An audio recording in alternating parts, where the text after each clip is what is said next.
And we're live. That's another one of the questions that I got a lot on my Twitch stream that I did. By the way, it's FPS Kyle on Twitch if you guys want to follow. I think we're at like almost 20,000 followers. Hopefully we can get that affiliate and partnership taken care of this month. They were asking like, what's the like what do you feel like when you're on TRT? Like when does it kick in, and when like what is that kick in like feeling? I'm always really careful about placebo effects with anything. But I'll say this, like, I think it took about 6 weeks. And like 6 weeks in, I felt like I was going through like puberty again. I was so goddamn horny. Like that was like the main thing that was like a feeling or like something that it wasn't like, oh, I feel powerful now. Like that doesn't happen. Like it's not like, oh, I just I went to grab the milk out of the fridge and it just exploded in my hand because I'm so powerful now. Like get out of here. The best way I can describe it is it feels like you just hit puberty like a second time. Yeah, exactly. It felt like I hit puberty again. I got a little bit of acne on my shoulders, and I got just super fucking horny. Like I felt like I hadn't felt since I was like 14 years old or something like that. Just like in bed thinking about titties. You're like 35 years old. Great. It's great if you can get some titties at 14.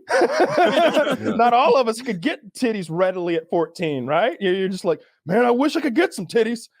You're thinking about like that ugly girl. I bet she'd let me touch her titty. Oh, what if she doesn't let me touch her titty though? That's gonna be so humiliating.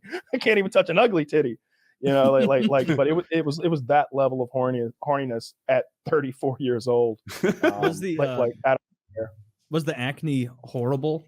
Because you dealt with acne as a teenager, so I imagine if you already have predisposition. Yeah, this time around I didn't get it on my face. I got it like on the tops of my shoulders a little bit, and on my back a little bit. And I talked to Derek a little bit about that, but he's like you. He cheated the world of acne, right? Like with Accutane, he did Accutane. So that might be the only avenue in the world that I feel like I know a little bit more than him on, because like I think the Epsom salt baths help like dry a lot of it out.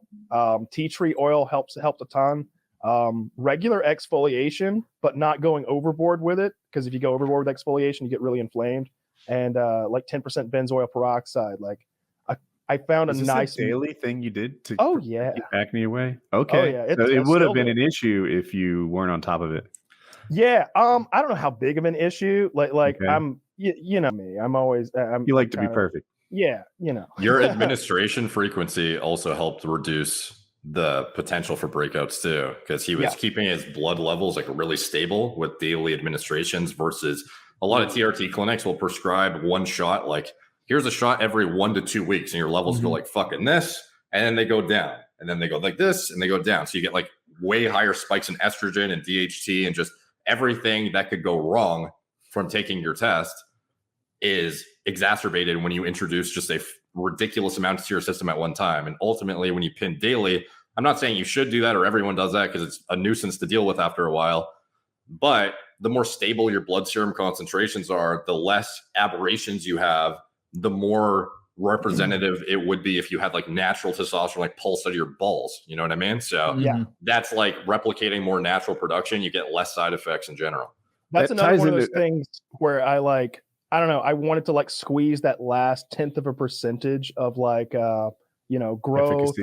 or efficacy. Yeah, what he's getting the there you go. I've watched a lot of More Plates, More Dates. It was like, obviously you don't want any of the like hallmark side drinking effects. A Bang Energy at 7 p.m. Hell yeah, I wish I had one. Christ. I still it's 5:12 here, but okay. Oh, yeah. Okay.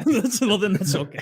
So like I just felt like pinning every single day would help me keep like the most consistent stable blood serum that is possible. I mean, I guess you could do twice a day, but now you're just in crazy town, right?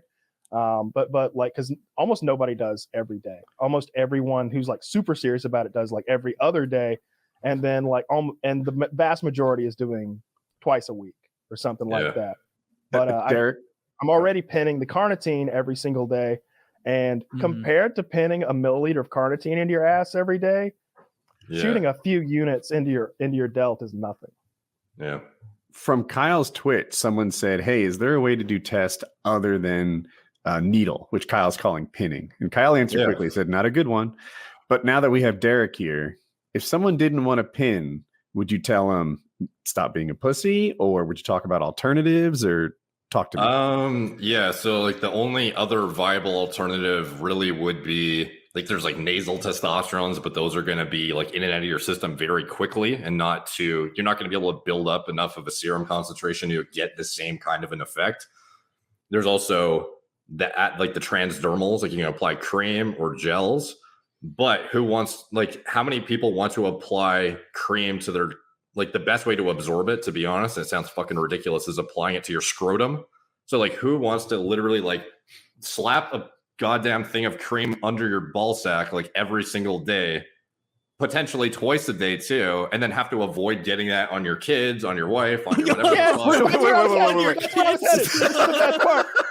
What do you have, kids? You know how it. Oh, yeah, Colin touched my scrotum again. Sometimes I just drag my ball sack across the whole family. Oh, fatherhood, am I right? Not again. In like 3 or 4 minutes, I'm gonna have to tell you to stop. Yeah, you're absolutely right. Stealing my tea. Like I'm sure it's happened to somebody who's like putting that cream on their balls and then like forgets about it, and like their girlfriend is like licking their balls and she's getting a fat dose of tea every. She comes up with a night. Mustache when she's blowing it. And like all of a sudden, like Kyle's sex drive. It'd be a good thing. Yeah, sure. Like I just imagine she's just like, I don't know, honey, my clit is just enormous. I'm getting hot flashes all the time, and I'm angry. And I'm like, damn, and your opinions are starting to make sense. Yeah, like, and there's also like they can do those pellets, I think, that they inject, right? Like, yeah, that's like the worst way to do it though, because it's for like sure. You can't really control. Like it's basic, like it's like the same thing with girls and birth control getting jabbed into their arm, and then it's slowly bleeded out over the course of months or whatever it is. You can't really control the proportion of release, and you're not going to easily be able to manipulate your dose, because it's like if you're starting a new protocol of test, you might need to tweak some things. Maybe you have excessive aromatization estrogen, you need to dial it back, or maybe, I don't know, whatever the reason is that you need to reach your optimal dose. Maybe you need more to achieve symptom relief. But if you have a fucking pellet like stuck in you, like what do? You can't really do anything at that point. But what if you're deep into it, right? Like let's fast forward and make it to 2023 Kyle, who knows exactly what dosage he wants. Yeah, you wouldn't know the pellet dose compared to the injection dose. It's like a totally different thing. Oh, you can't just use your prior experience and get it right. Like his dose applied to his balls would not be the same, for example. It would be totally different.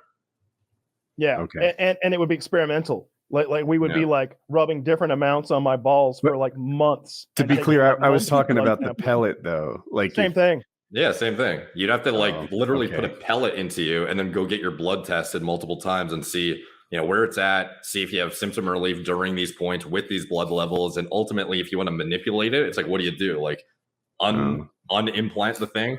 This was me going on my own thought process, which can sometimes be wildly off, but it's like, if pinning 3 times a week is good and daily is even better, then a pellet must be the ultimate constant level release. Well, this is where you would use like the ester. It's like basically like a molecular chain attached to the testosterone molecule that your body cleaves off to then like release the testosterone into circulation.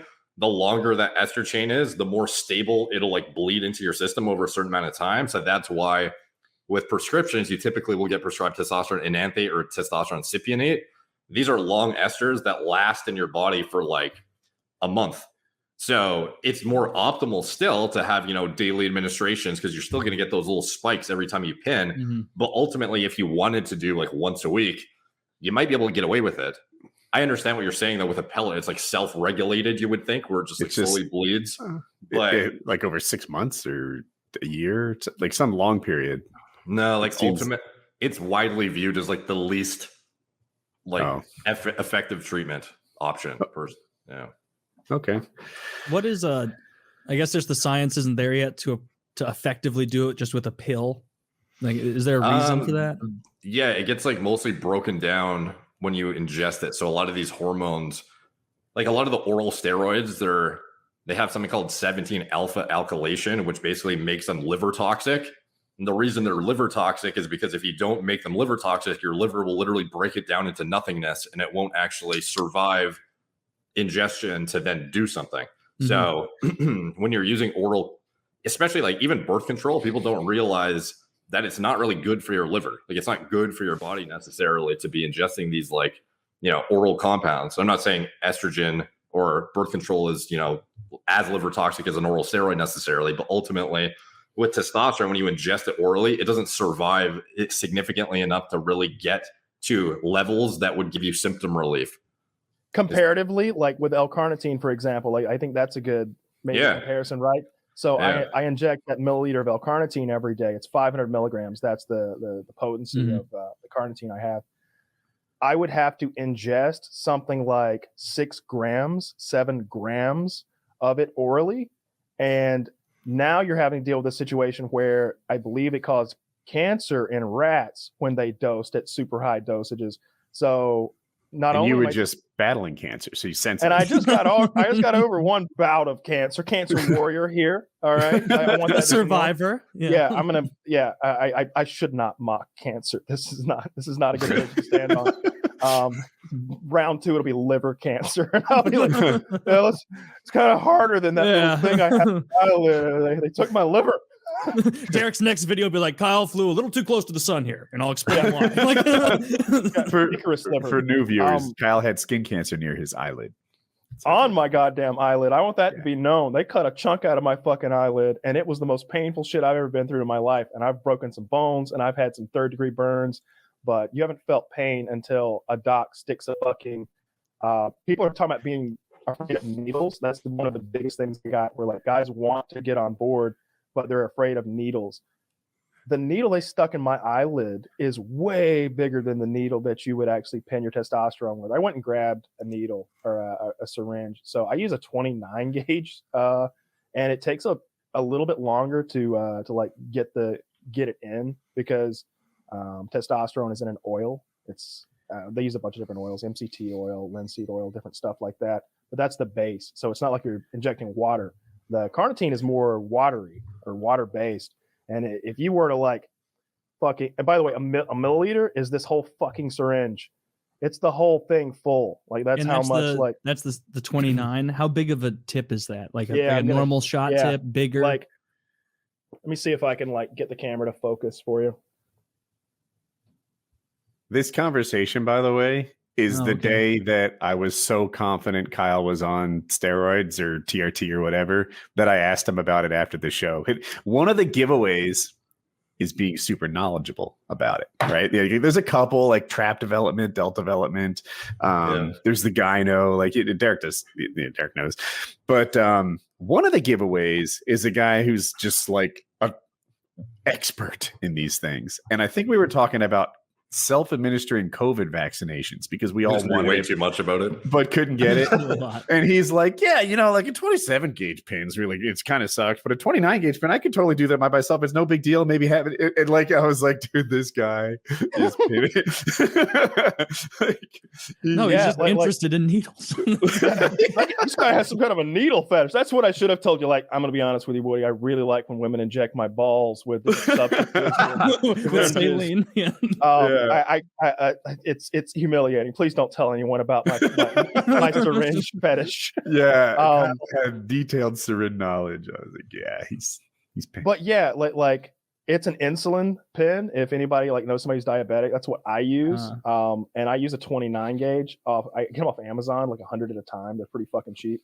This shit don't hurt at all. Like you said, it takes a minute to push the whole thing in slowly. I spend a minute pushing the L-carnitine in because I want to avoid any potential like hazards. I all right, a couple times. So at this point, I've pinned 300 times or something like that, and maybe 5 times I've had like a bad shot, I'll call it.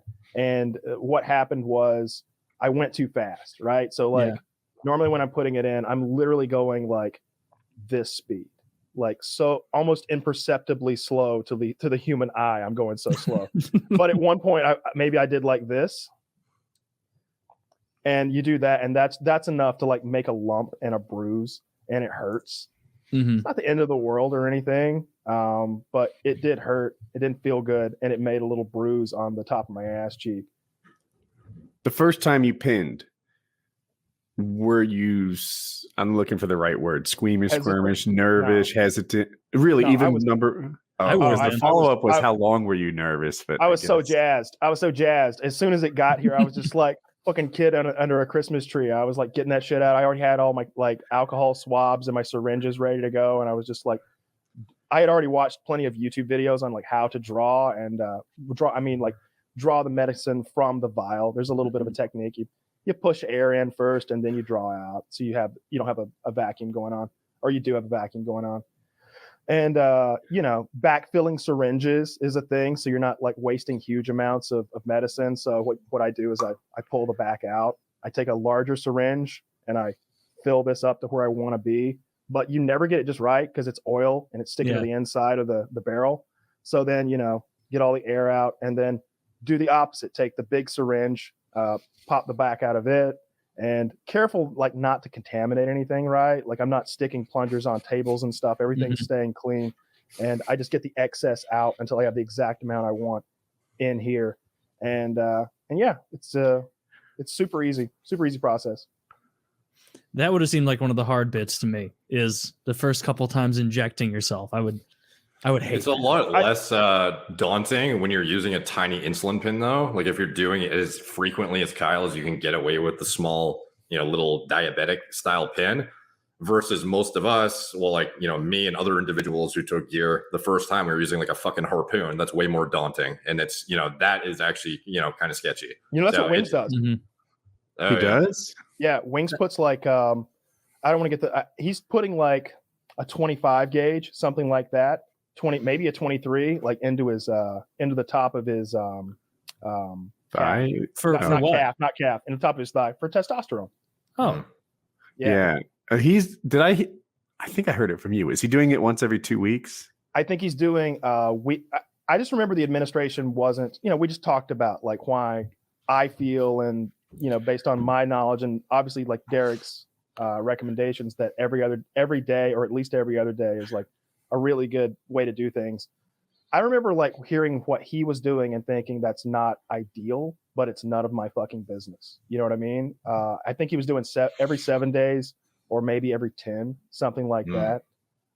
And my opinion is that's not ideal, and it's none of my fucking business. Where does good start, Derek, as an administration frequency?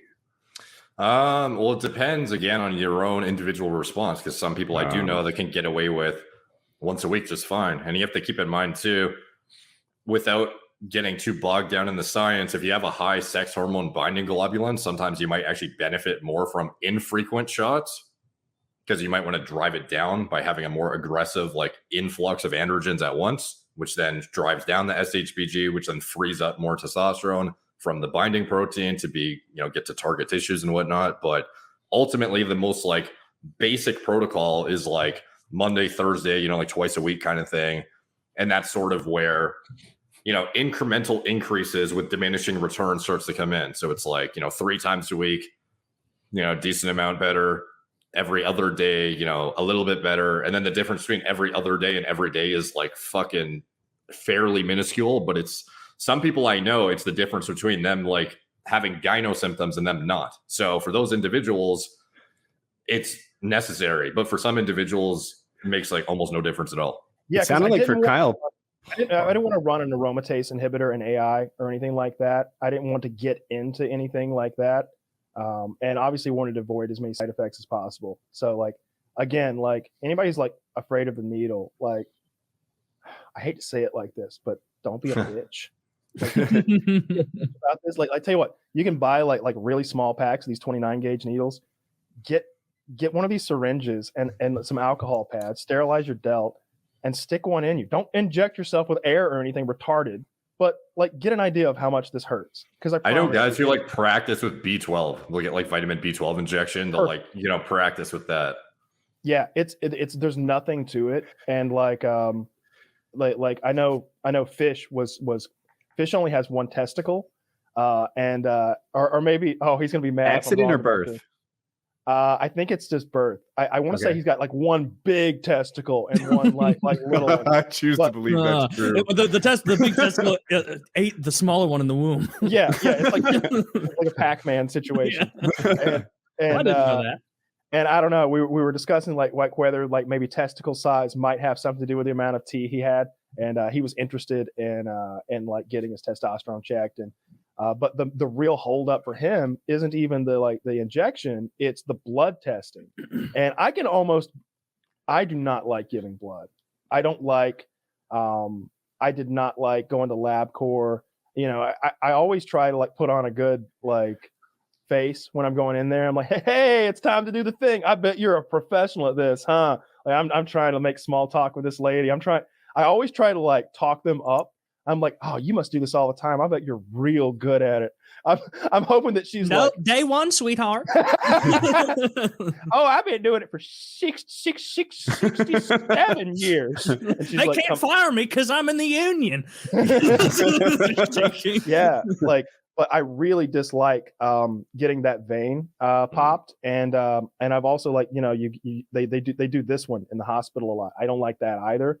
I don't like intravenous stuff. I could never be an intravenous drug user. No hammer. It just I don't dig it at all. But that's one of the holdbacks for him is like being afraid of like that. But you do that like a few times a year, you know, like this is what you're doing every day, and there's nothing to this. Like I'm the opposite on blood tests. I just wanted to jump in. Dude, blood tests are I'm in the hands of a professional and I feel good. I always tell the same lame joke. I asked them if they've done it before when clearly they have.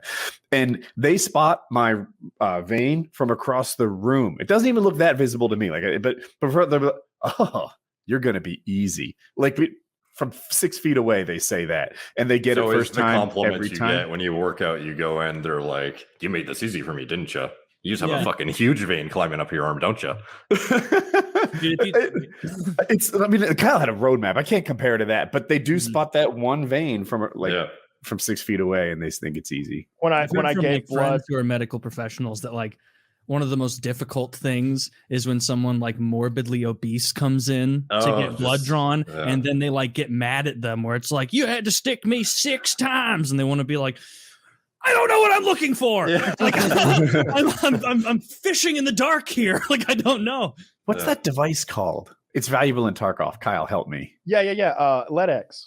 LEDX. Yeah, they do one of those. It tells you where the veins are underneath your skin. Yeah.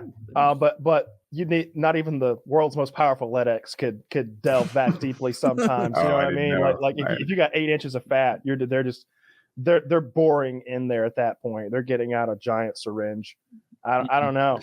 When I gave blood, they said the same. They were like, oh, well, this will be easy. And then, of course, I passed out 15 minutes later. So wait, is that part true? Yeah, I told you that, right? When I gave blood, I passed out. I always do. You might have told me. Minutes? How long does it take to give blood? Usually, it's just like in and out. I feel like time dilates when you're that unconscious. Like I just remember like looking down and seeing that big purple bag of blood. And so this is giving blood, not a blood test. Yeah, this is giving blood. This is them taking like a pint or something out of me. Yeah, I got super lightheaded. She's like, ooh, I may have taken it out too fast. I'm like, you think? Like hair's turning gray. Was your body fat really low? What would you estimate your body fat was when you? I was probably like 15 at that point. Like yeah, it's pretty low. Like it was really easy to get the vein. Like when but it wasn't 8. It was No, but when I made like the fist or whatever and pumped up, like my vein is just like popped up and like super easily found. Like you could see it without doing that, honestly. And I passed out not because she was digging around, just from the blood loss. Like, yeah, I can't relate to that. Too quickly. Oh, maybe that's I think I hit 15% before my trip. I'm a little higher right now, but it was something like that. 15, definitely not more than 17, and I could give blood without trouble.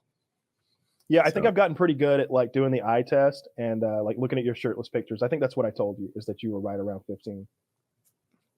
No, I don't know. I always thought I was fat enough that I could easily give blood. Maybe I just made up that correlation.